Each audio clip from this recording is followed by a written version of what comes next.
my product. And I just spent like all this money, creating my logo and my formula and stuff. Okay, so this girl released a blush palette recently. This girl has told her customers multiple times that she has her own factory, which she does not. Her stuff is made in a factory in Hong Kong. So when you say you have your own factory, that implies to people that your factory is near you, that it's in the US, and that it's your own factory. And she also leaves people with the impression that she is behind the process of making her products and creating her products, which she's not. She bought her palette from a site called Alibaba in bulk. Her palette is from China. Mentioned earlier, her blush palette is from this site called Alibaba.com. Her blush palette is from China. There are no FDA regulations on her blush palette, so whenever products are produced overseas, there are little to no visibility into their production. While they can provide specifications on ingredients like she did, there is no way to be sure that guidelines are being followed. Brands overseas also usually skip contamination testing because it's too cold. She posted her ingredients to her blush palette, which is lovely. Take notice to the first two ingredients, talc and mica. The ingredients talc and mica, as well as other cosmetic colorants, are extracted from the earth and can be contaminated with toxic heavy metals.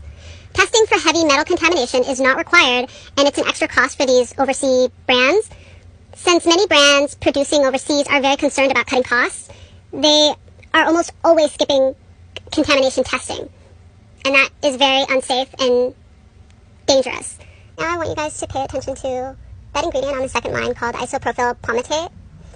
Isopropyl palmitate has been known to cause acne, blackheads, and whiteheads, as well as clogging pores.